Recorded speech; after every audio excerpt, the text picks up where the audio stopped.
Haleluya, haleluya, shalom blessed people. Kiranya berkat dan damai sejahtera Allah di dalam Tuhan Yesus Kristus menjadi bagian kita sepanjang hari ini. Jumpa lagi dengan saya Pendeta Theodorus dari Rumah Berkat, House of Blessing. Tema kita hari ini adalah menikmati damai sejahtera Allah di tahun yang baru. Firman Tuhan terambil dari Filipi pasal 4 ayat 4 sampai 7. Begini firman Tuhan.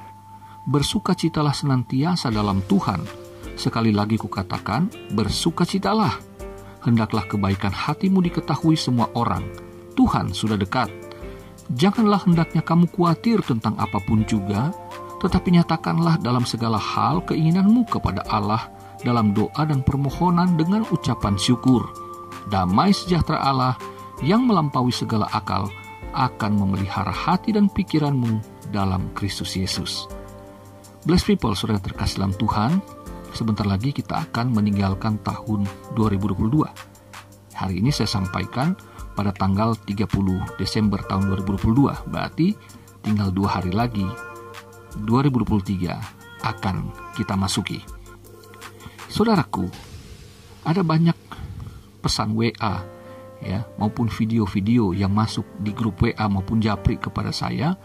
Itu isinya tentang bencana, ketakutan akan kabar-kabar bahwa bencana akan semakin masif, lalu kemudian masalah-masalah ekonomi yang katanya 2023 Indonesia akan memasuki masa yang gelap dan sebagainya. Video-video maupun pesan-pesan pendek ini disampaikan oleh orang Kristen. Saudaraku, aneh bin ajaib bahwa katanya percaya Tuhan, katanya selalu hidup dengan firman Tuhan, tapi kok lebih percaya berita-berita seperti ini yang menakutkan, mengkhawatirkan, dan akhirnya menjadi pesimis untuk menyambut tahun yang baru. Bukankah berita dari sorga adalah berita sukacita, berita yang memberikan damai sejahtera karena datangnya dari Allah sendiri?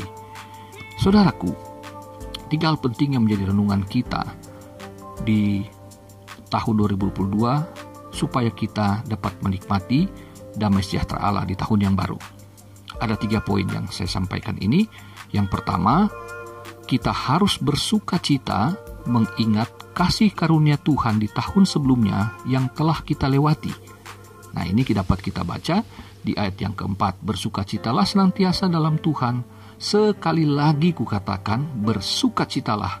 Kalau 2 kali ditegaskan oleh firman Tuhan berarti ini sangat penting.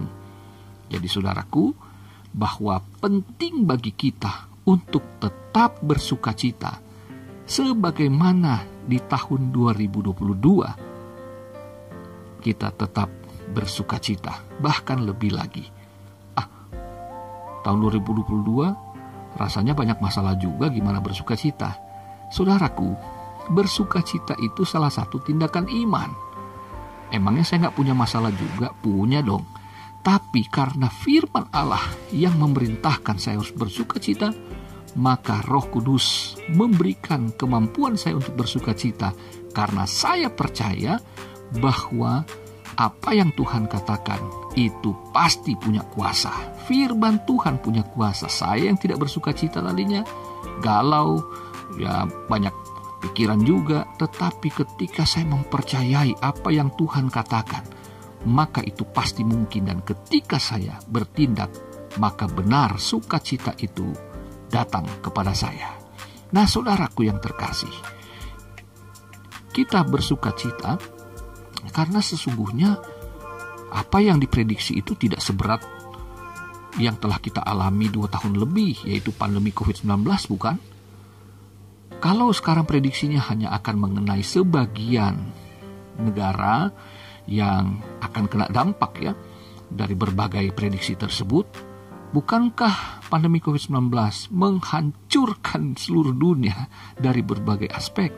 Nah, kalau kita masih ada sampai hari ini, kita masih bisa beli baju baru, waktu Natal kemarin menghias pohon Natal, bikin aneka kue dan makanan, dan mungkin besok di malam menyambut tahun baru kita akan bersukaria dengan keluarga atau dengan sahabat, dengan memasang kembang api, petasan dan sebagainya, bukankah semua itu membuktikan bahwa kita baik-baik saja?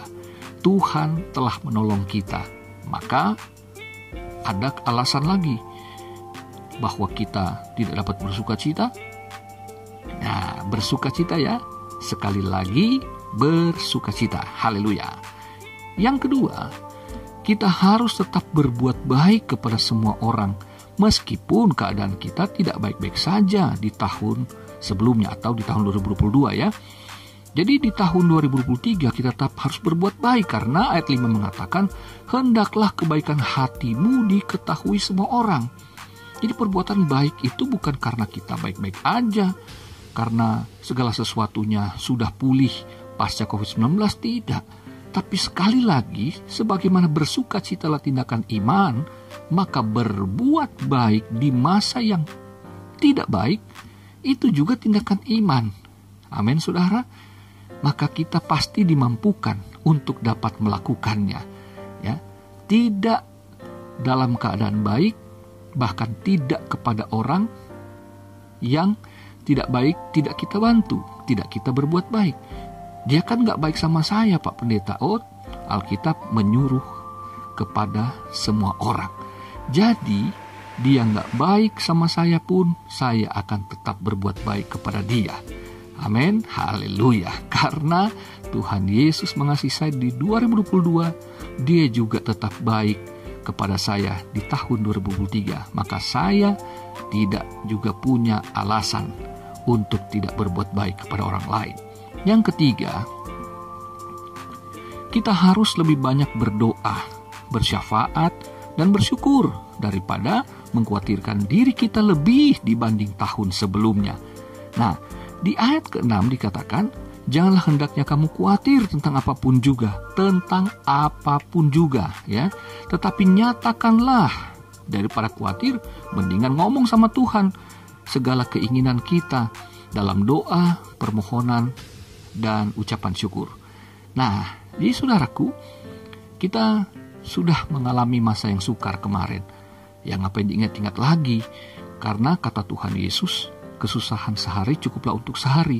Apalagi berpindah tahun. Jangan dong, masa kesusahan setahun menjadi beban setahun lagi.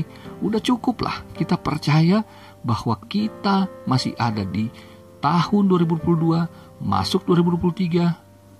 Berarti Tuhan telah menolong, melindungi, memberkati kita. Artinya beban di 2022 itu kita percaya sudah selesai. Haleluya. Nah, maka di ayat 7 dikatakan, damai sejahtera Allah yang melampaui segala akal akan memelihara hati dan pikiranmu dalam Kristus Yesus. Jadi yuk kita nikmati tahun baru dengan damai sejahtera Allah. Karena apa? Karena di dalam Kristus kita semuanya ada di dalam damai sejahteranya. Sebab surat Roma pasal 5 ayat 1 mengatakan kita yang sudah percaya kepada Kristus, sudah menerima karunia, keselamatan daripada Tuhan di dalam Kristus itu, maka damai sejahtera Allah itu yang menjadi bagian kita. Bahwa kita tidak perlu khawatir, semuanya baik-baik saja saudaraku. Karena persoalan utama manusia adalah dosa. Dan dosa sudah diselesaikan di atas kayu salib. Maka kita sebagai orang Kristen cukup percaya bahwa damai sejahtera itu akan memberikan kekuatan, kebebasan pada hati dan pikiran kita. Karena masalahnya kan selalu ada di hati dan pikiran, bukan? Maka damai sejahtera itu melampaui segala akal. Jadi semua yang impossible menjadi possible. Yang katanya terlalu besar, di dalam Kristus tidak sebesar yang kita duga. Yang tidak masuk akal menjadi masuk akal. Kenapa? Karena Tuhan yang mengatakannya. Kiranya menjadi berkat bagi saudara. Tetap beriman, tetap optimis, dan tetap semangat ya. Sambutlah dan jalanilah tahun yang baru dengan kekuatan daripada Tuhan. Tuhan Yesus mengasihimu. Tuhan Yesus mengasihimu. Selamat tahun baru. Haleluya, blessed people.